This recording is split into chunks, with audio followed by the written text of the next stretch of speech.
এই কোরআন হলো রহমত। আর এই কোরআন যিনি রূপায়ণ করেছেন, যিনি কোরআনের রূপকার, সাইয়্যিদুনা মুহাম্মদুর রাসূলুল্লাহ সাল্লাল্লাহু আলাইহি সাল্লাম, সিরাজাম মুনীরা কামারাম মুনীরা নাযীরাম বাশীরা বাশীরা ওয়া হাদা ওয়া ইন্নাকা লাআলা খুলুকিন আযীম। ও নবী, কেউ মানুক আর না মানুক, আমি রব্বুল আলামিন বলছি, তুমি আমার সৃষ্টির শ্রেষ্ঠতম, মহত্তম, সর্বোত্তম পবিত্রতম চরিত্রের অধিকারী।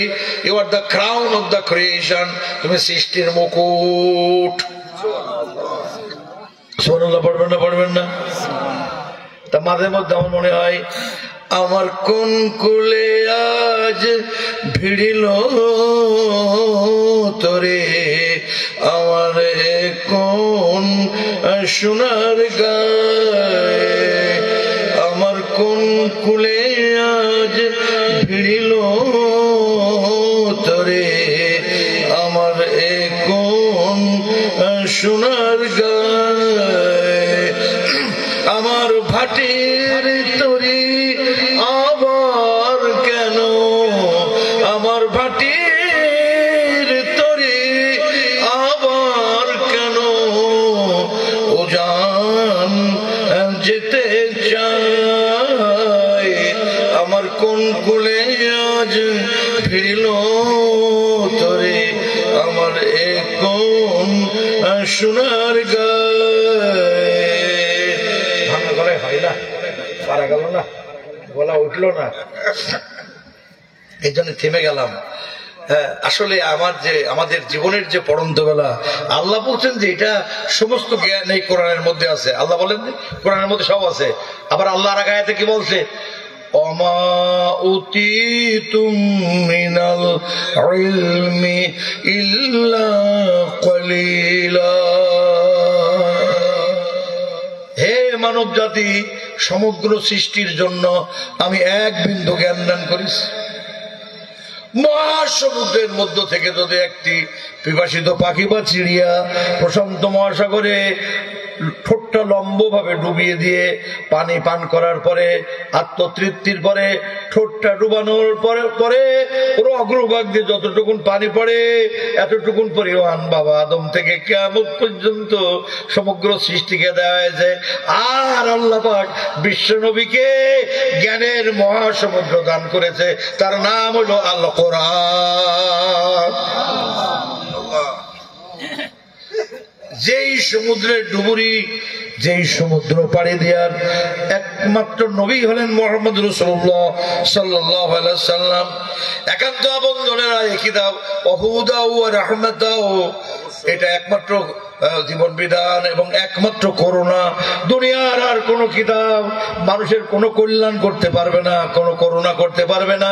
একমাত্র করুণার কিতাব আল কোরআন, হাদিস হলো তার ব্যাখ্যা। কথা বোঝা গেল না? এই কোরআন রহমতন।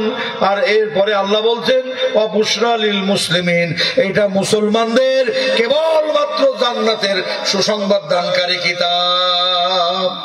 সুবহানাল্লাহ পড়বেন না?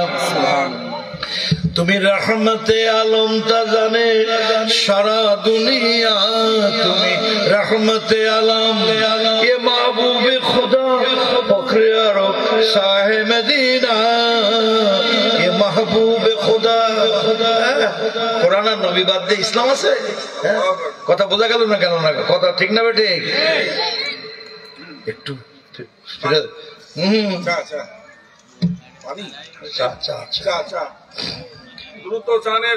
আস্তে আস্তে আস্তে কথা আমি অনেকক্ষণ বলবো, কি আপনারা রাজি আছেন নাকি? আচ্ছা, তাহলে এই কিতাব কেমন কিতাব গো? যেমন তেমন কিতাব থাকবে, সব এর মধ্যে আছে, এর মধ্যে সব কিছু আছে। একান্ত আপনজনেরা আমার, সব কিছু এর মধ্যে আছে। কেমন ভাবে আছে একান্ত আপনজনেরা আমার? এই তো আমরা সারা জীবন ট্রান্সলেশন শিখলাম, that moves round the sun, পৃথিবীর সূর্যের চারিদিকে ঘুরে। অসংখ্য বিজ্ঞানীরা এই কথা বলেছে। আমরাও ট্রান্সলেশন শিখিয়েছি, ইংরেজির লোকেরা ট্রান্সলেশন শিখিয়েছি, পৃথিবীর সূর্যের চারিদিকে ঘুরে। 1923 সাল থেকে 1926 সালের মধ্যে মাউন্ট উইলসন নামক স্টেশনে এডউইন হবল নামক দূরবীক্ষণ যন্ত্র আবিষ্কার হওয়ার পরে আকাশের দিকে যখন তাক করলেন 20 লক্ষ আলোকবর্ষ পর্যন্ত রেডিওলজির আওতায় চলে এলো। ধরে পড়েন সুবহানাল্লাহ। কোরআন নাযিল হয়েছে 610 খ্রিস্টাব্দে। 610 খ্রিস্টাব্দে আফ্রিকার মরুভূমিতে বাস করে একটা অসভ্য বর্বর উলঙ্গ রাখাল জাতির মধ্যে একজন মানুষ এসে একজন নিরক্ষর নবী কি করে সব খবর রাখলো। এরা বলছে যে দূরবীক্ষণ যন্ত্র মেরে দেখে, না না, পৃথিবী সূর্যের চারিদিকে করে না, যার যার কক্ষপথে সেই সেই করে। Each one is circling on its own orbit. যার যার ভিটে মাটি আল্লাহ যার যতটুকুন সীমানা দিয়েছে তার তার কক্ষপথে মহাশূন্যে ঘুরছে, সাঁতার কাটছে, কেউ কারোর সীমানা লঙ্ঘন করে না। এই জন্য কোনো বিশৃঙ্খলা আকাশ জগতে নাই। এই কথাটা 1926 সালের আগে দুনিয়ার কোন বিজ্ঞানী জানতো না যে চাঁদ ও চাঁদের কক্ষপথে ঘোরে, সূর্য সূর্যের কক্ষপথে ঘোরে, যার যার নক্ষত্রগুলো তারকা মণ্ডলী যার যার কক্ষপথে ঘোরে। আল্লাহ তাআলা এই কথা কি সুন্দর করে বললেন, ওয়াহুয়াল্লাযী সুবহানাল্লাযী, না ওটা চলে গেলাম, ওয়াহুয়াল্লাযী, তিনি তো সেই আল্লাহ, খলাকাল লাইলা, রাত তৈরি করেছেন, ওয়ান নাহারা, দিন তৈরি করেছে, ওয়াশ শামস, এবং সূর্য যত স্থানে প্রতিস্থাপন করেছেন, ওয়াল কমার, এবং চাঁদকে প্রতিস্থাপন করেছেন, কুল্লুন ফি ফালাকি ইয়াসবাহুন, যার যার কক্ষপথে সেই সেই করে, কেউ কারো সীমানা লঙ্ঘন করে না। এইটা বিজ্ঞানে জানতে 1500 বছর সময় লাগলো। 1200-1300 পর 1326 সালে জানার পরে যখন একজন নিরক্ষর নবী লেখাপড়া জানতেন না, সেই কোরআনে যদি এই কথা হুবহু পাওয়া যায় তাহলে তো তা অবশ্যই তা আল্লাহর বাণী। সুবহানাল্লাহ পড়বেন না? পড়বেন না? কি আশ্চর্য ব্যাপার! এই কোরআনের মধ্যে সব আছে।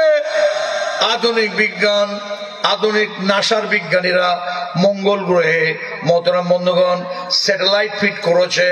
মঙ্গল গ্রহে স্যাটেলাইট ফিট করে দেখে দূর মহাবিশ্ব থেকে আমাদের সূর্য, আমাদের নক্ষত্র কেন্দ্রিক মহাবিশ্ব না, মহাবিশ্ব কত বড় এইটা বোঝানো আমার পক্ষে এখন সম্ভব না। আমি মন নিয়ে তো আসিনি, তবু শুনে রাখেন, সূর্য যে গ্রামে বাস করে, যেমন পাইকগাছার আলমতলা একটা গ্রাম, 400-500 বাড়ি নিয়ে একটা গ্রাম হয়েছে। আকাশ জগতে সূর্য ওয়াস-সামাই যাতিল বুরুজ, অর্থাৎ সূর্য যেই গ্রামে বাস করে, অর্থাৎ যে নক্ষত্র, ওরও একটা গ্রাম আছে। ওই গ্রামের নাম দিয়েছে এন্ডোমেডুলা। বিজ্ঞানীরা নাম দিয়েছে এন্ডোমেডুলা। তার মানে সূর্য এত বড়, পৃথিবী থেকে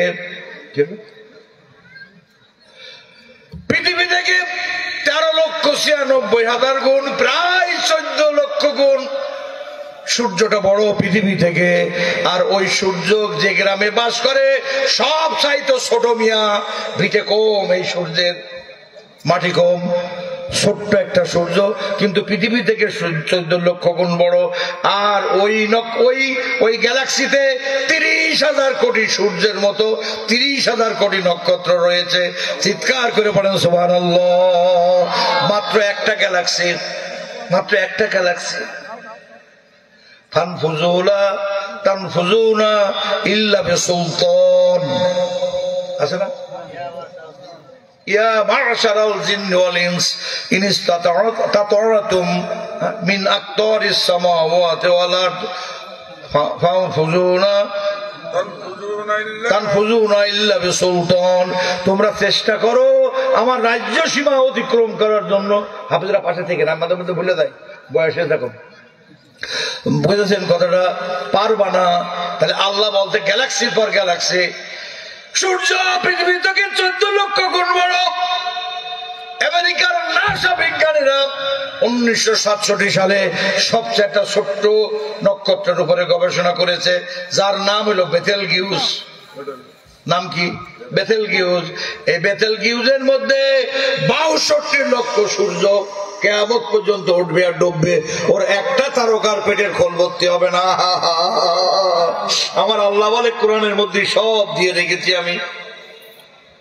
কষ্ট পাচ্ছেন নাকি আপনারা? রাগ হচ্ছে? কথা বলবো না? এরপরে বিজ্ঞানীরা মঙ্গল গ্রহের কক্ষপথ ঘুরার সময় 2003 থেকে 5 সালের মধ্যে মঙ্গল গ্রহের কক্ষপথ পরিভ্রমণকালে বিজ্ঞানীরা রাডার সেট করেছে এবং এই রাডারে দূর মহাবিশ্ব থেকে আলোকস্যটা বর্ণালী বিভা এসে এই রাডারটা কয়েক সেকেন্ডের জন্য নড়ে ওঠে। 1 মিনিটের মধ্যে 87 লক্ষ মাইল দূরে সরে যায়। এই জায়গায় আর পাওয়া যায় না। তাহলে মহাশূন্য কমছে না বাড়ছে? কথা বলেন, কমছে না বাড়ছে? 1 মিনিটে যদি 87 লক্ষ মাইল বেজে যায় তাহলে বাড়ছে না কমছে? কথা বলছেন না কেন? মহাশূন্য বাড়ছে না কমছে? কথা বুঝতে পারলাম না। না এসব লোকেরা বুঝলে না। আল্লাহ বলছেন বানাইনাহা বিআইদিহি ওয়া ইন্না লা মুসিউন। সূরা যারিয়াত। আমার আল্লাহ বলেন আমরা মহাবিশ্বকে সৃষ্টি করেছি, অতঃপর এটা বাড়িয়ে চলেছি, আমরা ইয়াকে সম্প্রসারণ করিতেছি। বর্তমান নাসা বিজ্ঞানীরা বলছে মহাশূন্য সম্প্রসারণবাদ, স্কুইজিং সিস্টেম নাম দিয়েছে। তার মানে হলো প্রতিটা মিনিটে 87 লক্ষ মাইল বেড়ে যাচ্ছে মহাশূন্য। আল্লাহ 100 ভাই গিয়ে থামিয়ে দেবে, এই কথাটা কোরআন পাকের মধ্যে আছে। বিজ্ঞানও বলছে যে সূর্যের আলো 100 ভাই কমে যাবে, নিভে যাবে। সুবহানাল্লাহ পড়বেন না? আমি আজ আর একটু শুনে বিজ্ঞানের দিকে গেলাম। এই কোরআন কত গুরুত্বপূর্ণ কিতাব। হিন্দুরা বলছে ধর্মোত্তম রসয়ং গুহায়ং, ধর্মের প্রকৃত তত্ত্ব লুকিয়ে আছে গুহার মধ্যে, শেষ যুগে তার প্রকাশ, শেষ যুগে প্রকাশ ঘটবে। বাইবেলে স্পষ্ট আছে, ইনজিল এখন বাইবেল নামে পড়ে আছে। মোহতারাম বন্ধুগণ, বর্তমান 4 জন লেখকের বাইবেল খ্রিস্টানরা মানে ম্যাথিউ, মার্ক, লুক, জন। এরপরও ইথিওপিয়াতে এখনো কিছু খ্রিস্টান আছে যারা এই 4টাই মানে না, তারা বার্নাবাসের বাইবেল মানে। কথা বুঝলেন না? একান্ত বাইবেলে পরিষ্কার করে আছে, মূসা আলাইহিস সালামের জবানিতে পরিষ্কার করে আছে। মূসা আলাইহিস সালামের লোকেরা, মূসা আলাইহিস সালাম হারুন আলাইহিস সালামের পরে তার দায়িত্ব দিয়ে গেল বনি ইসরায়েলের, যে তোমরা তোর পাহাড়ের নিচে থাকো, আমি রব্বুল আলামিনের সঙ্গে একটু কথা বলবো। মুসা কালিমুল্লাহ পাহাড়ে উঠে গেলেন, রব্বুল আলামিনের সঙ্গে কথা বলাকালে দেখা গেল যে ভয়াবহ প্রাকৃতিক দুর্যোগ, গজব নাজিল হচ্ছে। হরেবের বাইবেল বলছে হরেবের দিবসে বনি ইসরায়েল জাতিটাকে চতুর্দিক থেকে আগ্নেয়গিরির লাভা ফেলে, যেভাবে আমেরিকার লস অ্যাঞ্জেলেসে আগুন হয়েছে, এই রাম আগুন দিয়ে হযরতের স্বয়ং উলুল আযম পয়গম্বরের জামানায় মুসা কালিমুল্লাহ পাহাড়ের উপরে আল্লাহর সঙ্গে কথা বলতে গেছেন। আর এরা নিজেই গরু পূজা শুরু করে দেয়, গাভী পূজা, যেটা সূরা আল বাকারার মধ্যে আছে। একান্ত আপনজনেরা আমার, তখন মূসা আলাইহিস সালাম উপরে কাতর কণ্ঠে, এক পর্যায়ে কাতর কণ্ঠে বলতে, রব্বুল আলামিন আমার জাতিকে ক্ষমা করে দাও। যত দোয়া করে তত মেঘ, থান্ডারিং এন্ড লাইটনিং, মানে বজ্র বিদ্যুৎ চমকানি, এবং তত অন্ধকার হয়ে যাচ্ছে, ডার্কনেস, ওভার ক্লাউডেড হয়ে যাচ্ছে, মেঘমালা ঢেকে যাচ্ছে সমস্ত কিছু।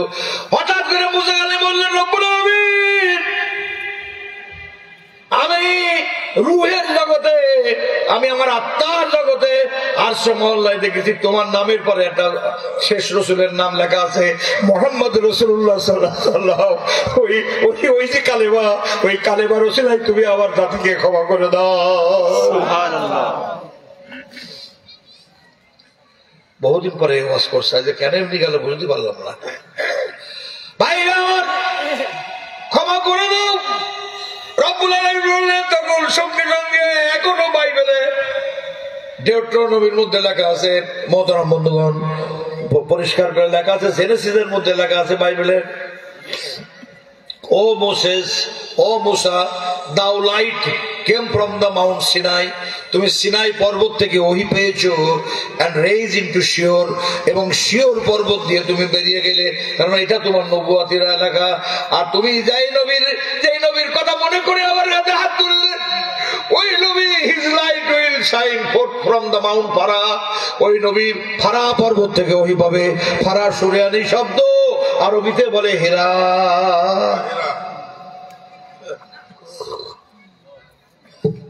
কষ্ট হচ্ছে আপনাদের?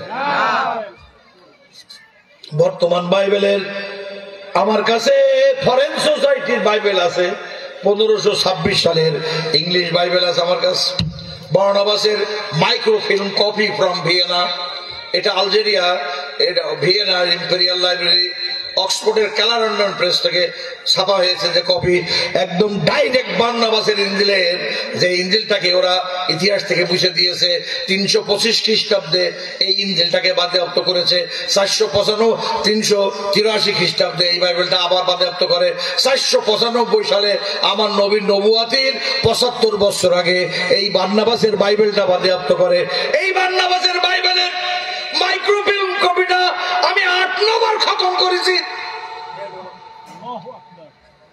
মনে হয় আসল ইঞ্জিল, যদিও না হয় আসল ইঞ্জিলের কাছাকাছি। এইটা রাষ্ট্রশক্তি রোমান সরকার পোপ আথানাসিয়াসের আমলে, কিং কনস্টান্টাইনের আমলে সর্বপ্রথম এটা বাজেয়াপ্ত করে। আর ওইটাই ছিল ওই সময় পর্যন্ত খ্রিস্টানরা ছিল একত্ববাদী, লা ইলাহা ইল্লাল্লাহু ঈসাউল্লাহ, এটা ছিল ঈসাই উম্মত। 325 সাল পর্যন্ত তৃত্ববাদের জন্ম হয়নি, ট্রিনিটির জন্ম হয়নি। আমার যদি এর উপরে কথা বলতে হয় 1 মাস সেমিনার করা লাগবে।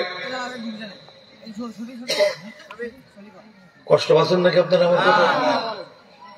ওরা তো খ্রিস্টান ছিল না, আল্লাহ কোরআনে সে কথা বলছে। ঈসা, মুসা, দাউদ, ইব্রাহিম ওরা কবে খ্রিস্টান ইহুদি ছিল? বুঝতে পেরেছেন কথাটা?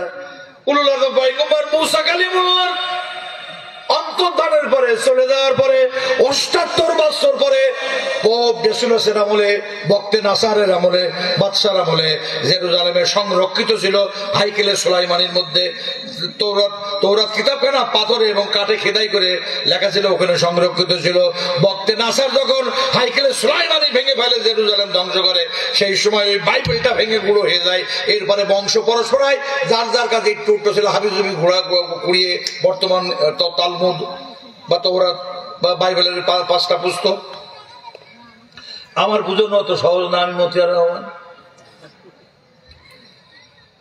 হাতের সময় নেই ভাইরা আমার। ওই ফরেন সোসাইটির বর্তমান যে বাইবেলটা খ্রিস্টান মিশনারিরা মানে, এই বাইবেলের দ্য বুক অফ আইজায়ার 29 নম্বর অধ্যায়ে 12 নম্বর বাক্যে পরিষ্কার করে বলছে, কি বলতে সে কথাটা?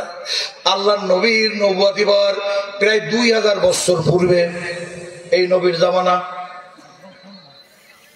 ওখানে লেখা আছে যে একজন নবীকে কিতাব দেওয়া হবে। খোলেন, এখনই খোলেন। একজন নবীকে কিতাব দেওয়া হবে, সেই নবীকে ফেরেশতা বলবে পড়ো, আর তিনি বলবেন আনা বেকারিম, আমি তো পড়তে জানি না, আমি তো লেখাপড়া জানি না, আই এম কমপ্লিটলি ইলিটারেট, আমি তো লেখাপড়া জানি না। বলেন তো হেরাগুয়াই আল্লাহ নবীকে কিভাবে জিবরাইল ওহী নাজিল করলো? আর এই ওহী নাজিলের এই যে নিরক্ষর নবীর কাছে কিতাব দেবে, আর সে নবী বলবে আমি লেখাপড়া জানি না, আমি পড়তে জানি না। এই কথাটা সরাসরি হেরাগুয়ার ওহী নাজিলের প্রেক্ষাপট আর বাইবেলের 2000 বছর আগের এই ভবিষ্যৎবাণী মিলে যায় না, যায় না, মিলে যায় না, যায় না। বাইবেলের সংস অফ সলোমনের মধ্যে, হিব্রু বাইবেলে এখনো মোহাম্মদ দিন নামটা উল্লেখ আছে। বেশি মারতে পারে, আমার সামনে করবেন না। কথা বুঝতে পারলেন না? পারলেন না? কথা বলবো, আগামীতে সরকার গঠন হোক, তারপর একদিন আলমতলায় আসবো ইনশাল্লাহ, সব বেঁধে নিয়ে আসবো। আমার নবী শুধু নবী না, তিনি আবার রাষ্ট্রপতি। ঐশ্য ইল্লোলে মিত্রা বরুণ রাজা, এক আল্লাহ ছাড়া কাউকে মানবে না। তিনি একদিকে আল্লাহর অবতার হবে, অবধায়ের সঙ্গে ত্রিপত্তায় থেকে অবতার হয়। অবতার শব্দের বাংলা হলো আলোকপ্রাপ্ত, রসুল শব্দের অর্থ হলো আলোকপ্রাপ্ত। তার মানে তিনি এক আল্লাহ ছাড়া কাউকে মানবে না, সার্বভৌম ক্ষমতার মালিক আল্লাহকে মানবে। এরকম একজন রসুল জগতে আসবে। ঐশ্য ইল্লোলে মিত্রা বরুণ রাজা, তিনি আবার রাজা, তিনি আবার বাদশাহ। তম্মা তিনি দিব্যনি পুনস্তান দুধু, তার মানে হলো আকাশ জগৎ থেকে বারবার তখন ওহী নাজিল হবে সরাসরি। বাইবেলে মুসা আলাইহিস সালামের মধ্যে কথা জবানিতে আল্লাহ বলতে, O Moses, I will raise up a prophet among thy brothers of Israel. ও মুসা, তোমার জাতি ইসরায়েল জাতির ভ্রাতৃগণের মধ্যে হইতে, ইসরায়েল জাতির ভাই হলো বনি ইসমাঈল, তোমার ইসরায়েল জাতির ভ্রাতৃগণের মধ্যে থেকে, ইসরায়েল জাতির মধ্য থেকে বাইবেলে বলা নেই। ইসরায়েল জাতির ভ্রাতৃগণের মধ্যে হইতে বাবা ইব্রাহিম আলাইহিস সালামের দুই ছেলে, একটা ইসমাইল আর একটা ইসহাক। কি ইসমাইল ইসহাক। অবশ্যরনাহু বিগুলামিন হালিম। আছে না নাই? ওদিকে যাবো না, সূরা সাফফাতের ওদিকে যাবো না, ও আরেক দিগন্ত। আমার পরে আপনারা কষ্ট পাচ্ছেন? আলোচনা ছেড়ে দেবো? কোনটা বলছিলাম? ঈসা হ্যাঁ মুসা আলাইহিস সালামের কথা বলছিলাম। মুসাকে আল্লাহ বলছেন, ও Moses, I will raise up a prophet. আমি এমন একজন নবীকে উত্থিত করব, দুনিয়াতে আনবো, among thy brethren of Israel, Israel জাতির ভ্রাতৃগণের মধ্যে হইতে I will put my words in his mouth. আমি তার মুখে আমার বাণী দিয়ে ভরে দেবো, ওহি দিয়ে ভরে দেবো। He will not say anything. তিনি নিজে কিছু বলবে না। He will not say anything. তিনি নিজে কিছু বলবে না। He will say everything. তিনি যা কিছু বলবে, what he shall hearken from the upper world. তিনি উপর থেকে যা কিছু শুনবে, তার বাইরে তিনি ওহির বাইরে কথা বলবে না। সুবহানাল্লাহ পড়বেন না? পড়বেন না? তা হিন্দুরা বলছে ভবিষ্য পুরাণের, হিন্দু ধর্মের, আমি হিন্দু ধর্ম সঠিক আমি বলছি না, বাইবেল সঠিক বলছি না, সমস্ত ধর্মগুলো কোরআন আসার পরে সব বাতিল হয়ে গিয়েছে, এই কথাটাও ভবিষ্য পুরাণের মধ্যে আছে। মদামত দেব মৈতিকে এত শিষ্য শাখা সমন্বিত গঙ্গা জলস্য পুনস্তাতিবাং মরুস্থল নিবাসীনে মালাক্ষী পঞ্চগবর অভয় মিত্র মল্লাং শ্রেষ্ঠং শ্রেষ্ঠ পরমোত্তম দুধ। এটা ভালো করে পড়েন গা, এর মধ্যে আছে। কথা বোঝা গেল না? গেল না? এরপরে আল্লাহ বলছে যে ঐশ্য ইল্ললে মিত্রা বরুণ রাজা, তিনি একদিকে নবী আর একদিকে রাজা।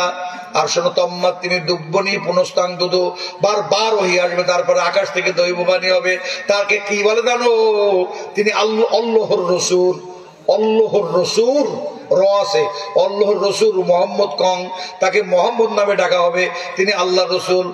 কবর কবর হবে মিত্রং ইল্লাল্লাহ, এক আল্লাহর নামে মানুষকে কবর দেবে, তখন আর পোড়ানো হবে না। শুধু তাই না, আল্লাহ আল্লাহ ইল্লাল্লাহি ইল্লাল্লাহ ওয়ালাম ইয়াকুল লাহু কুফুয়ান আহাদ। সূরা ইখলাসের এই লাইনটা কি করে ওখানে গেল ৬০০০ বছর আগে? তাহলে আল্লাহ তো সঠিক বলেছেন যে এমন কোন উম্মত নেই যার মধ্যে আমি কোন নবী পাঠাইনি।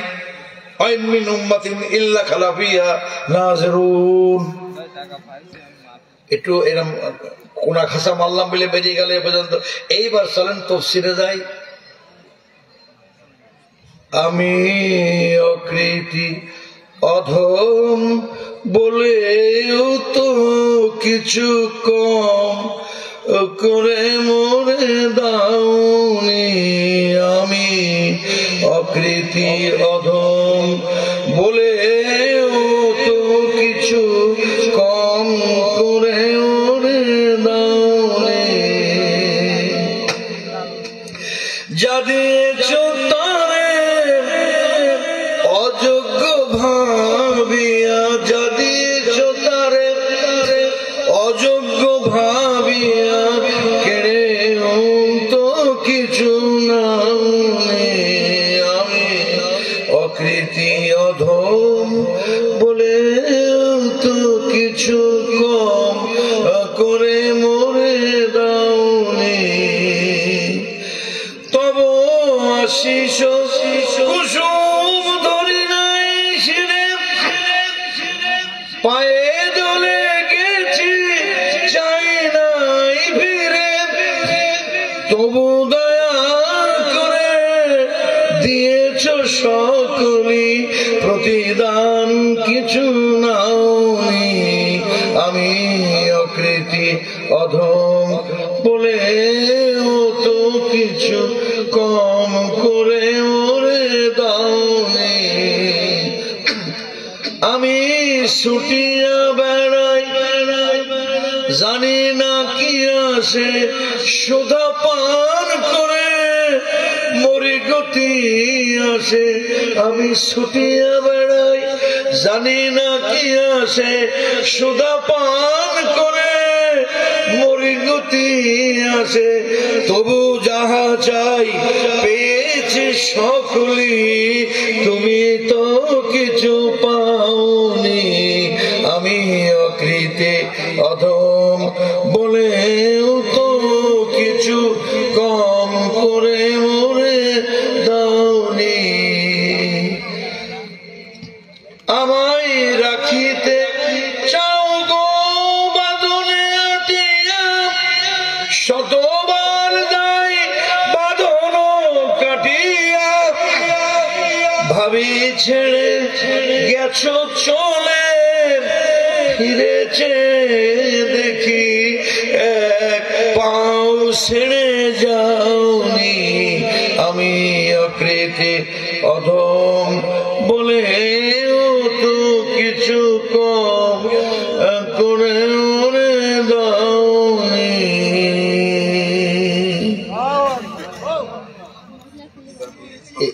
একেলে গান না,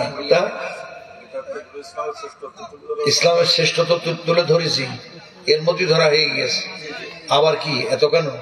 এখন আমি তাফসিরে যাব, তাহলে 7টা গুণাবলী ছাড়া সূরা মুমিনুনে কেউ কেউ ওর মধ্যে 9টাও বলেছে, ওর মধ্যে লুকিয়ে আছে আরো 2টো গুণাবলী, 9টা গুণাবলী, কেউ 8টা বলছে, কেউ 7টা। এই গুণাবলী অর্জন না করলে কেউ জান্নাতে যাবে না। তাহলে শুধু নামাজ পড়ে তো জান্নাত হবে না, তাহলে কোন দলিলের ভিত্তিতে? এটা কি অজ্ঞতা নয়? এটা কি নিরক্ষরতা নয়? এটা কি নির্বুদ্ধিতা না? আল্লাহ বলতে 7টা গুণ দিলে, অর্জন করলে মৌলিক, আমি তাদেরকে জান্নাতে ফেরত দেবো। আর আপনি শুধু যাই নামাজ নিয়ে পড়ে আছেন, তাহলে কি জান্নাতে যাওয়া যাচ্ছে? আরে কথা বলেন নাকি জান্নাতে যাওয়া যাচ্ছে? আজকে টাইট করে ছেড়ে দেবো, শুধু আমার কথা যে গীতা শুনতে। এরপরে সূরা আল আহজাবের মধ্যে 35 নম্বর আয়াতে আমার আল্লাহ রাব্বুল আলামিন বলে, হে মুমিন পুরুষ, হে মুমিন নারীরা, তোমরা 10টা গুণাবলী অর্জন করো। এই 10টা গুণাবলী যদি অর্জন করতে পারো, আমি জান্নাত দান করব, মহা পুরস্কার দেবো, আজরান আযীম, মানে মহা পুরস্কার দান করব। ইন্নাল মুসলিমিনা ওয়াল মুসলিমাতি ওয়াল মুমিনিনা ওয়াল মুমিনাতি ওয়াল কানিতিনা ওয়াল কানিতাতি ওয়াস সাদিকিনা ওয়াস সাদিকাতি ওয়াস সাবিরিনা ওয়াস সাবিরাতি ওয়াল খাশিঈনা ওয়াল খাশিআতি ওয়াল মুতাসাদ্দিকিনা ওয়াল মুতাসাদ্দিকাতি ওয়াস সাইমিনা ওয়াস সাইমাতি ওয়াল হাফিজিনা ফুরুজাহুম ওয়াল হাফিজাতি والذاكرين الله كثيرا والذاكرات أعد الله لهم مغفرة وأجرا عظيما। এই 10টা গুণাবলী যদি অর্জন করো, ও মুমিন পুরুষ ও মুমিনা নারী, তোমরা 10টা গুণাবলী অর্জন করো। এই 10টা গুণের মধ্যে একটা মাত্র সালাত। সালাত কয়টা? একটা। তাহলে বাকি 9টা গুণ কবরের মধ্যে কে অর্জন করে দেবেন? ফুকো মারলে হবে না। আমি আমার এক স্বাস্থ্যশালা মারা গেল, আমার বড় শ্যালক কবরখানায় বলছে, মিথ্যে কথা বলো না, 5 ওয়াক্ত নামাজ পড়ো, হালাল খাও, হুজুরের কথা মতো জিকির করো, জান্নাতে চলে যাবা। আমি আর সহ্য করতে পারলাম না, আমার বিবির চেয়ে কমপক্ষে 10-15 বছর বড়, তবু সহ্য করতে না পেরে বললাম, মিয়া ভাই আপনি যা জানেন না তা আপনি বলেন কেন? যখন দেখে যে মতি আর বাগিয়ে ধরেছে, আস্তে করে ওখানে নামাজ তোলে না, তুমি দোয়া করে দাও, চলে গেল টুকটাক করে। কথা কি বোঝা গেল না? গেল না? মনোমান চিনতে পারবেন, Kaliganj Mubarakganj sugar mill, Mubarakganj sugar mill, এই মুবারকগঞ্জ মুবারক মিয়ার নামে, Mubarakganj sugar mill, Mubarakganj station, Mubarak Ali high school, Mubarak Ali হাফেজিয়া মাদ্রাসা, মুবারক আলী সড়ক। এই মুবারক মিয়ার একটা মাত্র মেয়ে ছিল, ছেলে ছিল না। ওই মেয়ের আমি আপন পোতা জামাই।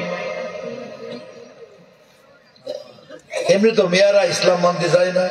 আল্লাহর কি খেলা! সেদিন মানতে মতিয়ার, তুমি তোমাদের পেট থেকে আমাদের বাড়ি আনো, আমি আর অতীতের দল করব না, আমি জামাত ইসলামী করব। আল্লাহ কই ফেললাম রে। মাদ্রাসা করতে হবে না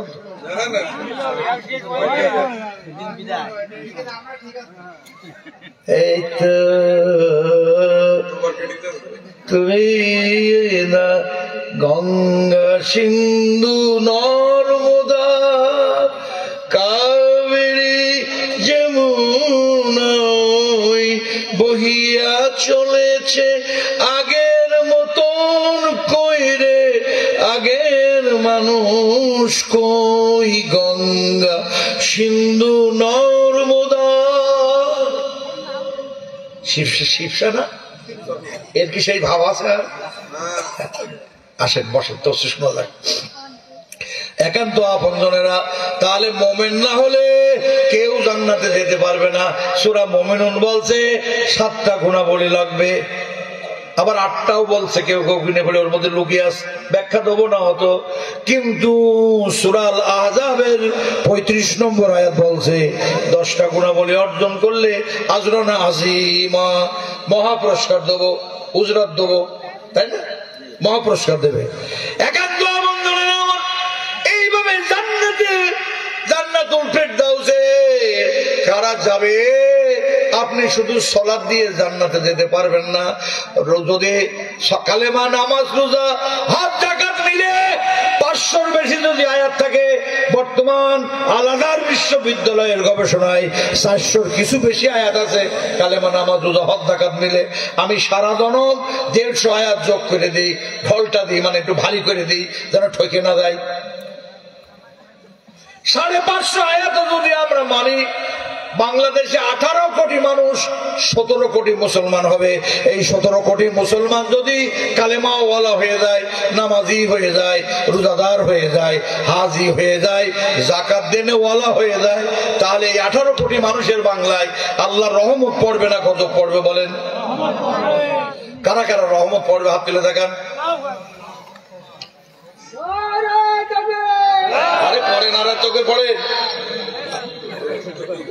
চোখ বুঝে কোরআন পড়লে হবে না। আস্তে কিসের লিল্লাহি তাকবীর? আল্লাহর গজব পড়বে, আল্লাহর রহমত পড়বে না। কারণ আপনি তো 5টা বুনিয়াল ইসলাম আলা খামসিন, শাহাদাতু আল্লা ইলাহা ইল্লাল্লাহু ওয়াহদাহু লা শারীকা লাহু ওয়া আশহাদু আন্না মুহাম্মাদান আবদুহু ওয়া রাসূলুহু ওয়া ইকামাস সালাওয়াতি ওয়া আতাজ যাকাত ওয়াল হজ্জ ওয়া সাওমে রমাদান, রাওয়াহুল বুখারী। আপনি তো 5টা জিনিসকে ইসলাম মনে করে নিয়েছেন। এটা ইসলামের 5টা খুঁটি, ইসলামের মূল ভিত্তি আল্লাহর দ্বীন, আল্লাহর কিতাব হলো ইসলামের মূল ভিত্তি, আর নবীর সুন্নাহ। 5টা মূল ভিত্তি না, এটা মৌলিক স্তম্ভ, খুঁটি। এইবার আল্লাহ বলে সূরা আল বাকারার 85 নম্বর আয়াত, আপনাদের সঙ্গে আমি একা পারবো না, তবে কোরআনের সঙ্গে কেউ পারবে না। আমার আল্লাহ বলে আফাতুমিনুনা বিবাদিল কিতাবি ওয়া তাকফুরুনা বিবাদ ফামা জাযাউ মাইয়াফআল যালিকা মিনকুম ইল্লা খিযুন ফিল হায়াতিদ দুনিয়া ওয়া ইয়াউমাল কিয়ামাতি ওয়া ইউরাদ্দুনা ইলা আশাদ্দিল আযাব। আমার কিতাবের সুবিধাজনক দিকগুলো মানলে, কালেমা, নামাজ, রোজা, হজ, যাকাত, এই 5টা ইবাদত করলে কেউ মারবে না। আমার আশরাফুল আম্বিয়া, আমার খুলুকিন আযীম, আমার সিরাজুল মুনিরা, আমাদের রাসূল সাল্লাল্লাহু আলাইহি সাল্লামকে আপন মাতৃভূমি থেকে তাড়িয়ে দিয়েছে, উহুদের ময়দানে দাঁত ভেঙে দিয়েছে, কপাল ফেড়ে রক্ত ঝরেছে, রক্তে রঞ্জিত আশরাফুল আম্বিয়া, রক্তে রঞ্জিত উহুদের ময়দান। এটা কি নামাজ পড়ার জন্য তাড়িয়ে দিল, না রোজা রাখার জন্য তাড়িয়ে দিল, না হজ করার জন্য তাড়িয়ে দিল, না যাকাত দেওয়ার জন্য তাড়িয়ে দিল? একটুখানি you should try your best to make an evaluation into the very depth of the Islamic history. ইসলামের ইতিহাস ভালো করে পড়া দরকার। আল্লাহর নবী সেই দুটো মারাত্মক কথা বলেছে। আমার বাংলাদেশের 3 দিকে ঘেরা ভারত, একদিকে মায়ানমার, দক্ষিণে বঙ্গোপসাগর। কথা ঠিক না বেঠিক? একান্ত আপনজনেরা আমার, এই মাতৃভূমিতে আল্লাহর দুনিয়াতে 57টা মুসলিম স্টেট আছে। একটা স্টেটের সাথে আর একটা স্টেট লাগানো, মুসলিম স্টেট লাগানো। কিন্তু আমরা বাংলাদেশ ভৌগোলিক ভাবে এমন একটা জায়গায়, আমাদের 3 দিকে ঘেরা ভারত, একদিকে মায়ানমার, দক্ষিণে বঙ্গোপসাগরের গভীর জলরাশি, আমাদের কোনো আশ্রয় নেই, কোনো জায়গা জায়গা নেই, পালানোর কোনো জায়গা নেই। যেই স্লোগান মদিনার নবী দিলেন, রসুলের আরবি দিলেন, মক্কার নবী দিলেন, সেই স্লোগান বাংলাদেশে একটা দল দিয়েছে। অতএব কেন মতিয়ার প্রফেসরের 41টা দল, 41টা মামলা হবে না? দক্ষিণ বাংলার সবচেয়ে সন্ত্রাসী ক্রসের অর্ডার ছিল, আল্লাহ বাঁচিয়ে দিয়ে ধরেও ফেলিল। কয়টা কথা বলবো, কয়টা কথা বলবো। আহা, একান্ত আপন জনেরা আমার, চলুন তো দেখে। আল্লাহ নবী এসে বললেন, আশহাদু, আমি সাক্ষী দিচ্ছি, আল্লাহ নেই ইলাহা, কোন সার্বভৌম ক্ষমতার মালিকানা ইলাহা বলে কেউ নেই। আমি কাউকে মানি না, আমি মহাবিদ্রোহী না, না না, আমি কাউকে মানি না, লা ইলাহা, কাউকে মানি না, ইল্লাল্লাহ, একমাত্র আল্লাহ। তাহলে আগেরটা না পড়ে আগেরটার উপরে নাই মানে শুধু ইল্লাল্লাহ মানলে হবে না। কথা ঠিক না বেঠিক? আমানি ঠেলে তো বান্দাবাদ নাকি? আশহাদু আল্লা ইলাহা ইল্লাল্লাহ, all sovereignty belongs to Allah subhanahu wa ta'ala, সার্বভৌমত্বের সমস্ত ক্ষমতা এক আল্লাহ ছাড়া কারণ নেই। আমাদের সংবিধানে ছিল, জামাত ইসলামের সংবিধানে ছিল যে সর্বময় ক্ষমতার মালিক আল্লাহ। এই একটা অপরাধের কারণে এই গঠনতন্ত্র বাতিল হয়েছে, এই সংগঠনকে আধিপত্যবাদীরা ব্যান করে দিয়েছে। কথা ঠিক না বেটে ভাই? মহিলাদের কথা বলবেন একটু হালকা, আপনার কষ্ট আছে নাকি আপনাদের? নবী বললেন, এক কথায় আরবি ব্যাখ্যা করলাম, তার মানে হলো আইন হবে আল্লাহর। সুবহানাল্লাহ পড়বেন না? পড়বেন না? সংবিধান হবে আল্লাহর। তার মানে হলো আবু জেহেল, আবু লাহাবরা এই মক্কা মদিনায় যা জারি রেখেছ, আমি সব উল্টিয়ে দিয়ে এখানে আমি আল্লাহর আইন জারি করব। তার মানে হলো এক আল্লাহ ছাড়া কারোর ক্ষমতা থাকবে না। আমরা জামাতে ইসলামী ছোট্ট একটা দল বললাম, আশহাদু আল্লা ইলাহা ইল্লাল্লাহ, এক আল্লাহ ছাড়া কারোর আইন মানি নে।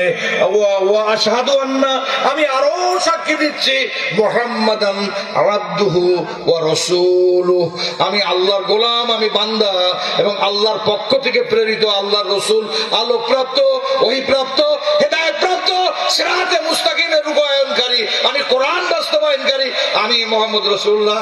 নেতৃত্ব আমার আর আইন আমার আল্লাহর। সুবহানাল্লাহ পড়বেন না? পড়বেন না? তাহলে একটা দেশে সমস্ত আইন না, সমস্ত অশান্তির মূলে দুটো জিনিস, আইন আর নেতৃত্ব। কিন্তু আপনারা লাগাবেন হইল আম গাছ আর খাতি চাবেন কমলা। তারা নামাজ পড়তে পারে না, রোজা রাখতে পারে না, ইমামতি করে না। যাদের দলীয় কর্মসূচিতে কোরআন নেই, হাদিস নেই, দল করবেন ওইটে।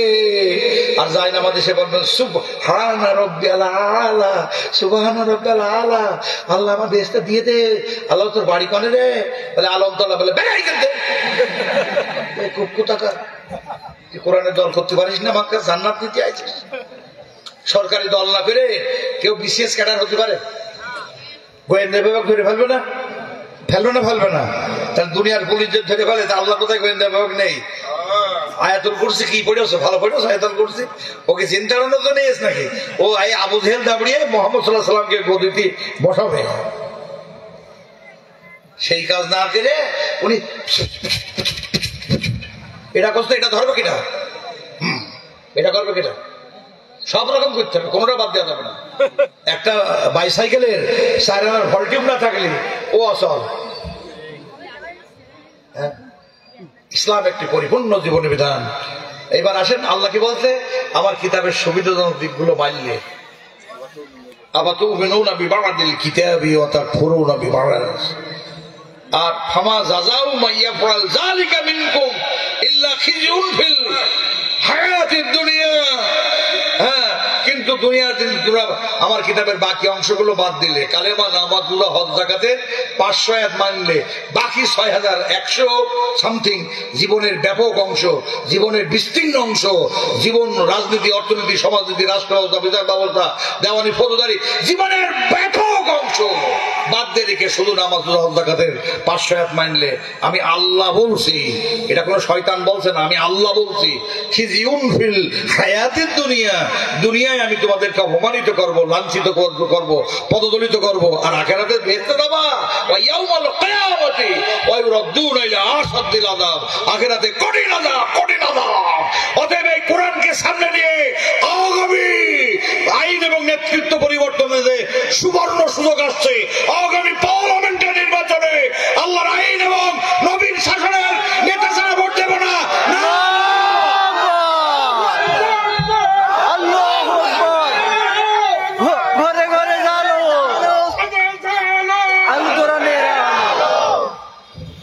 বাস, আর বেশি নাড়া দেবো না। তাহলে আল্লাহ কি বললেন যে কিছু মানবা কিছু মানবা না, দুনিয়া অপমানিত করবো, আর পরকালে পরকালে রদ্দুনা ইলা আশাদ্দিল আযাব, কঠিন কঠিন আযাব। তাহলে হাত তুলিলেন কোনটা বুঝি যে 5 ওয়াক্ত এই 5টা কাজ করলে জান্নাত?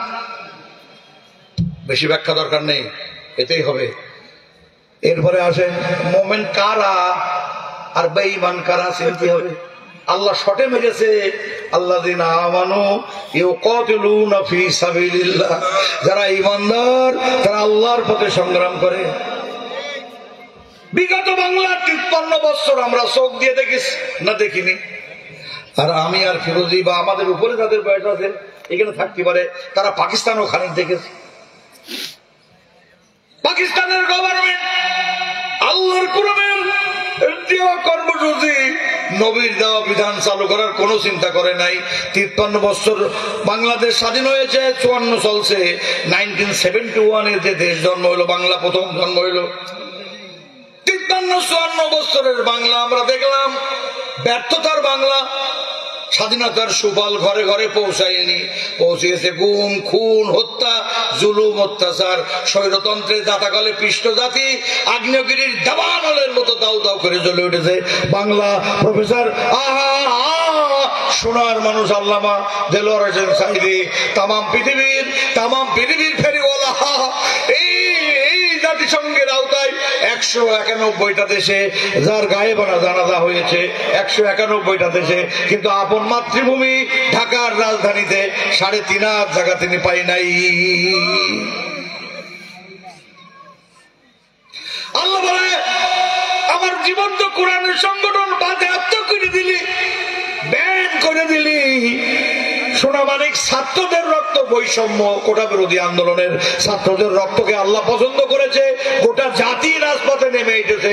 বাচ্চা শিশু পর্যন্ত বাতিলের বুলেটের মুখ পেতে দিয়েছে, পুলিশের মোকাবেলায় 6 বছরের শিশুও মুখ পেতেছে।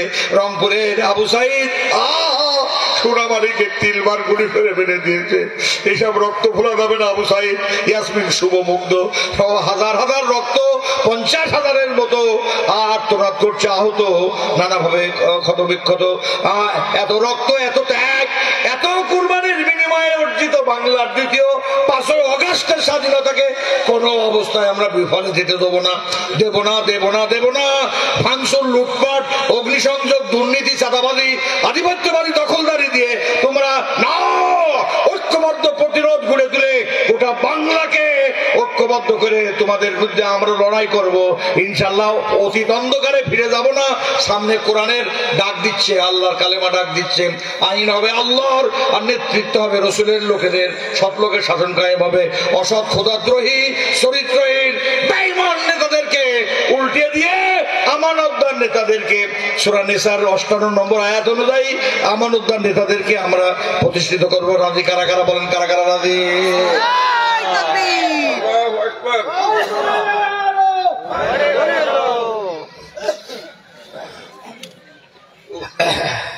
আসেন, এবার আসেন। তাহলে মোমেন্ট কিনা? আরে সময় নেই তো, না না না, সময় নেই। ফিরোজি সাহেব,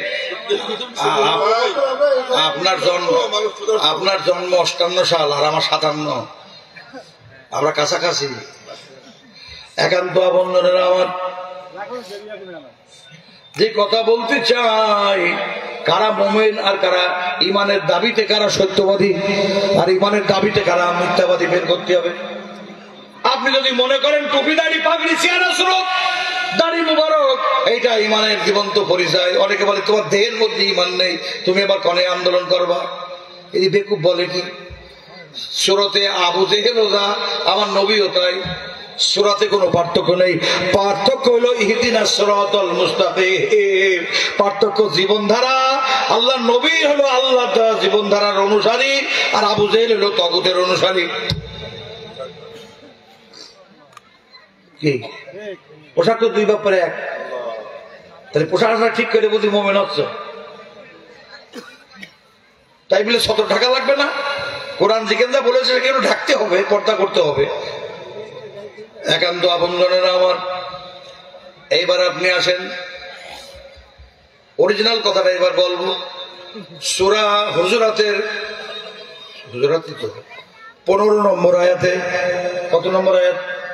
15 নম্বর আয়াতে আল্লাহ বলছে, ইন্নামাল মুমিনুনা আল্লাযীনা আমানু বিল্লাহি ওয়া রাসূলিহি হুম্মা লাম ইয়ারতাবু ওয়া জাহাদু বিআমওয়ালিহিম ওয়া আনফুসিহিম ফি সাবিলিল্লাহ উলাইকা হুমুস সাদিকুন।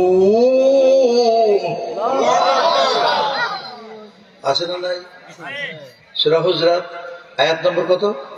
15।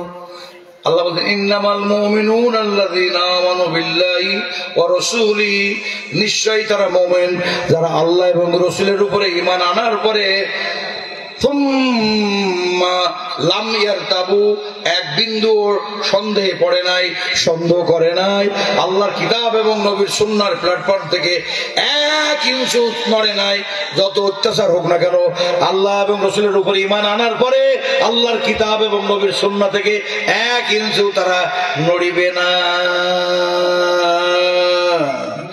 কি আপনারা নড়বেন নাকি? নড়িবে না। সেখানে যারা মার্বেল খেলতেন, নট সাবসব, নট ক্রিস, নট স্টেট, নট নরন চড়ন, লাখ গুলটি ঠকাস, এ কথা এখন চলে না। এ আমাকে সময় ভাইরা আমার উপর বলেন, মুমিন তো তারা আমার উপরে মানে না, তার মানে আল্লাহকে কোনোদিন ধরা যাবে না, দেখা যাবে না, পাওয়া যাবে না, চেনা যাবে না। Heavens of heavens can not contain him, লাখো কোটি সৃষ্টি যাকে ধারণ করতে পারে না, সেই আল্লাহকে আপনি দেখবেন কি করে, মানবেন কি করে? আল্লাহ বলছে, ইন্নামাল মুমিনুনা আল্লাযীনা, আল্লাহর উপরে যারা ঈমান আনবে, আল্লাহর উপরে ঈমান আনা মানে আল্লাহর কিতাবের উপরে ঈমান আনা। সুবহানাল্লাহ পড়বেন না? পড়বেন না? দলিল সূরা ইউনূস আয়াত নম্বর 15। বুঝতে পারছেন না? পারছেন না? আবার কথায় কথা বেড়ে গেল, ভেজে ভোজনে পেট ভরে।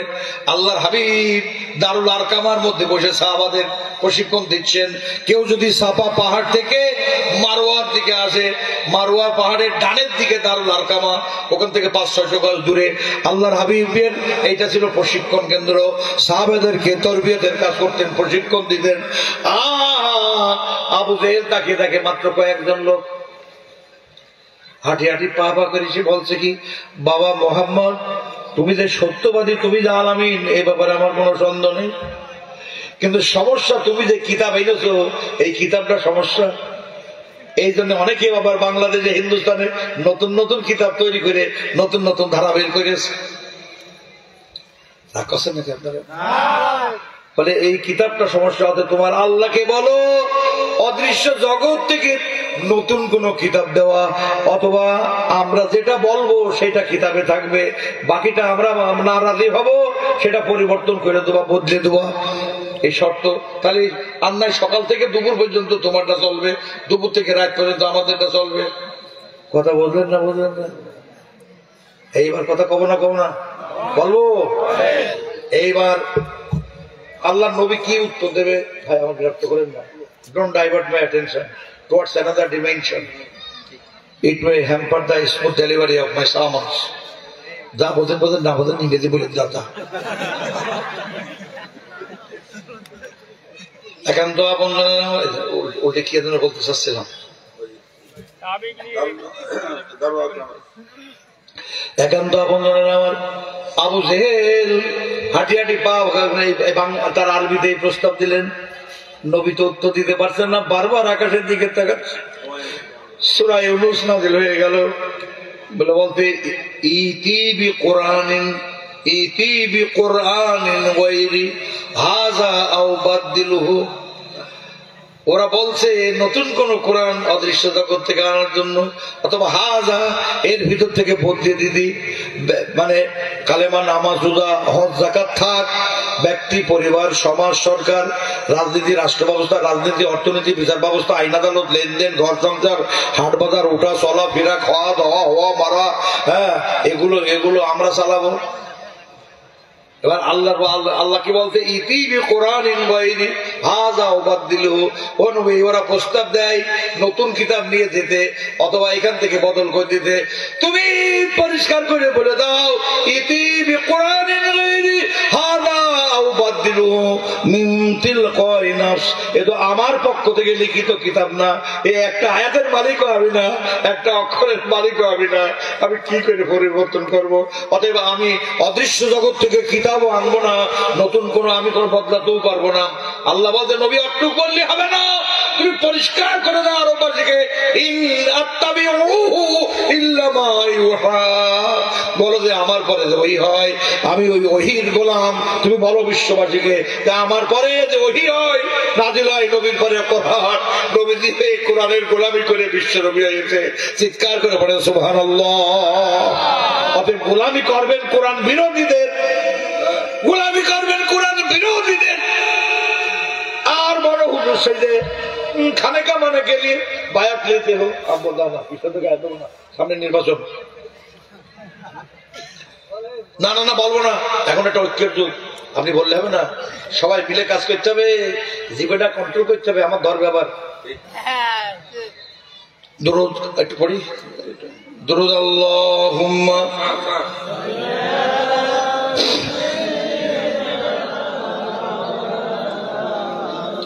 তাহলে আসেন আয়াতটা ক্লিয়ার করে দিই।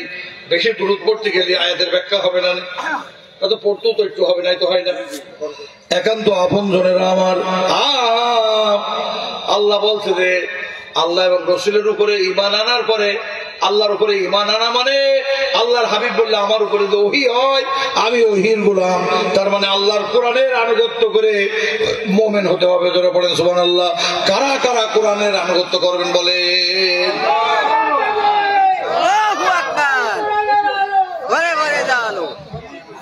আস্তে আস্তে আস্তে আস্তে আস্তে। আচ্ছা, সংসদে জ্বালতে চাচ্ছে না, তা আপনি কি করবেন? না জ্বালতে থাকে আবার মাইর খাবে, আবার অন্ধকারে যাবে, তো আমার আপনার কি? আলো জ্বালছে তো সংসদে, তাই না? আয়াতুল কুরসি, কুরসি মানে চেয়ার, কুরসি মানে গদি, কুরসি মানে সিংহাসন, কুরসি মানে পার্লামেন্ট, কুরসি মানে সিনেট, কুরসি মানে সক্ষমতা, কুরসি মানে শক্তি। হ্যাঁ, এই নবী আপনি কে সংবিধান রচনা করার? জিবরিল আমিন এসে হিজরির দ্বিতীয় সালে আয়াতুল কুরসির আয়াত আকাশ থেকে নামিয়ে এনে বলেন এই নিন সংবিধান। তার মানে আল্লাহ রাব্বুল আলামিন সমস্ত কুরসির মালিকানা আল্লাহ, অতএব তার আয়াত দিয়ে মদিনার রাষ্ট্র চলবে। যারা পড়েন সুবহানাল্লাহ। আয়াত উল কুরসি, এই কুরসি মানে এটা আয়াতুল কুরসি, এটা কোরআনের শ্রেষ্ঠ আয়াত। আবার অন্যদিকে নিয়ে দেন আমার ওয়ান উবাই ইবনে কাব রাদিয়াল্লাহু তাআলা আনহু قال قال رسول الله صلى الله عليه وسلم يا ابا المنذر اتدري اي ايات من كتاب الله اعظم قال اعظم ما كنت الله لا اله الا هو الحي القيوم فضرب بصدري وقال لي يحنك العلم يا ابا المنذر رواه مسلم। এই হাদিস নবী নিজেই বলেছে আয়াতুল কুরসি কোরআনের শ্রেষ্ঠ আয়াত। আমি ভেবেছিলাম ওইটা আজকে আলোচনা করব, কিন্তু আপনারা খাস কামরায় বললেন যে একটু, আমি ওই জন্য একটু করছি। এইবার আপনি চলেন সূরা হুজরাতের 15 নম্বর আয়াতে, আল্লাহ রাসূলের উপর ঈমান আনবো অতঃপর লামিয়ার তাবু, এক পাও নড়বো না এখান থেকে। জেল জুলুম, মামলা হামলা, হুলিয়া গ্রেফতারি, যত রিমান্ড হোক, যত অত্যাচার হোক, যতই সাইদি সাহেবকে 13 বছর জেলখানায় ঢুকিয়ে মেরে ফেলে দিক, নেজামি সাহেবের মতো কোন মানুষ, আমার দু চোখে আমি গোলাম আজম নিজামী সাহেবের মতো মানুষ, সাইদি সাহেবের মতো মানুষ এই দুই চোখ দেখে না। নিজামী সাহেবের মতো এত অহংকার মুক্ত মানুষ, সোনার মানুষ দেখলে মনে হতো কিন্তু আমাদের জামানার মানুষ। নর্থ ক্যারোলিনা ইউনিভার্সিটি তাম পৃথিবীর উপরে জরিপ চালিয়ে 500 জন ইসলামী চিন্তাবিদের তালিকা করেছে। ওই তালিকায় একমাত্র নিজামী সাহেব টাকা পেয়েছে, আর কেউ পাই নাই। এই না মানুষটারে এরা দড়িতে ঝুলিয়ে মারলো। সেই জায়গায় দোয়া করেছিল আরশে আদিমের বাড়ি, দয়া করে এই দেশটাকে আমার রক্তের বিনিময়ে, আমাদের শহীদ ভাইদের রক্তের বিনিময়ে এই দেশটাকে তুমি কোরআনের জন্য কবুল করে নাও। হয়তোবা সেই জন্য কবুল করেছে সাম্রাজ্যবাদের শিকড় উপড়িয়ে, জালেমদের স্বৈর শাসনতন্ত্রের শিকড় উপড়িয়ে আল্লাহ তাআলা দিল্লিতে পাঠিয়ে দিয়ে দেশটার আবহাওয়া কোরআন হাদিসের দিকে নিয়ে এনেছে কিনা বলে। কারণ ওরা তো কেউ 4 বার দেশ চালিয়েছে, লোকে দেখেছে, 3 বার চালিয়েছে, তাও দেখেছে। একবার ক্ষমতায় এসে লাঙ্গল মাথা দিয়ে ঠেলে 9 বছর নিয়ে গেল, তাও তো দেশের লোক দেখেছে। একটা জায়গা দেখা হয়নি, কিছুটা দেখা হয়েছে। একটা জায়গায় 2টো মন্ত্রী ছিল, একটা হাড়ির ভাত, একটা টিপলেই বোঝা যায়। মোহতারাম মরহুম মাওলানা নিজামী সাহেব শিল্প মন্ত্রণালয়ে থাকাকালে চিনি শিল্পে তিনি অতীতের সমস্ত ঘাটতি পূরণ করে আরো 80 কোটি টাকা লাভ দেখিয়েছে। 1/11 সময় দূরবীন দিয়েও, দূরবীক্ষণ যন্ত্র দিয়েও, লং পলিটিক্যাল টেলিস্কোপিক স্টাডি করেও একটা পয়সার দুর্নীতি তাদের পাওয়া যায় নাই। অতএব আমরা এই মানুষ তৈরি করি। এজন্য আমরা বলছি আল্লাহর আইন এবং সৎ লোকের শাসন। বেড়ায় যদি ক্ষেত খায়, ফেন্সিং এ যদি ক্ষেত খায়, তাহলে ফসল রক্ষা করবে কারা? নেতারা যদি লুটপাট করে লজ্জা করা উচিত। এই দেশের একজন প্রাইম মিনিস্টার বলেছিল, আমার কাজের মেয়েরও তো 400, আমার কাজের ছেলেও, কাজের বয়ও 400 কোটি টাকার মালিক। ওরে তোমার কাজের বয়